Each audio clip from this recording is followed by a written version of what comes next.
Hi friends, எல்லாருக்கும் வணக்கம். இப்போ ரீசெண்டாக ஒரு ரூமர் பரவிட்டு இருக்கு. அது எனக்கு ஒரு 2 டேஸுக்கு முன்னாடி தான் தெரிய வந்துச்சு. என்னென்னா என்ன ரூமர்னு பார்த்தீங்கன்னா, சஞ்சு சாம்சன் சிஎஸ்கேக்கு வர போகிறாராம். இதுதான் பயங்கரமாக ஒரு 10 நாளுக்கு முன்னாடியே பேசிக்கிட்டு இருக்காங்க. இது வெளியில் நிறைய டிஸ்கஷன் எல்லாம் நடந்துக்கிட்டு இருக்கு. இது என்ன அப்படின்னு யாருக்குமே தற்போது நிலையில் தெரியலை. இன்னொரு செட் ஆஃப் பீப்புள்ஸ் என்ன சொல்லிகிட்டு இருக்காங்கன்னா, தோனி ரிட்டையர் ஆகிட்டாரு அந்த மாதிரியெல்லாம் சொல்லிகிட்டு இருக்காங்க. சிஎஸ்கேவுக்கு அடுத்த யார் கேப்டனாக இருக்க போகிறா அந்த மாதிரியெல்லாம் நிறைய கேள்வி சிஎஸ்கே மேனேஜ்மெண்ட் கிட்ட கேட்கப்படுது. ராஜஸ்தான் சிவம் டூபேயை கேட்டிருக்காங்க சஞ்சு சாம்சனுக்கு பதிலாக.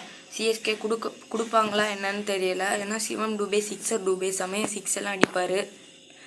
இன்னொரு செட் ஆஃப் பீப்புள்ஸ் என்ன சொல்லிகிட்டு இருக்காங்கன்னா, ரச்சின் ரவீந்திரா தான் ராஜஸ்தானுக்கு போக போகிறாரு, சஞ்சு சாம்சன் சிஎஸ்கேக்கு வர போகிறாரு அந்த மாதிரியும் பேசிக்கிட்டு இருக்காங்க நிறைய பேர். இந்த ஒரு விஷயத்த கேட்டோன்னே சிஎஸ்கே ஃபேன்ஸ் எல்லாருமே ரொம்ப ஹாப்பியாக தான் இருக்காங்க. இதே மாதிரி தான் போன வருஷம் ரிஷப் பந்த் சிஎஸ்கேக்கு வர போகிறாருன்னு நிறைய பேர் சொல்லிகிட்டு இருந்தாங்க.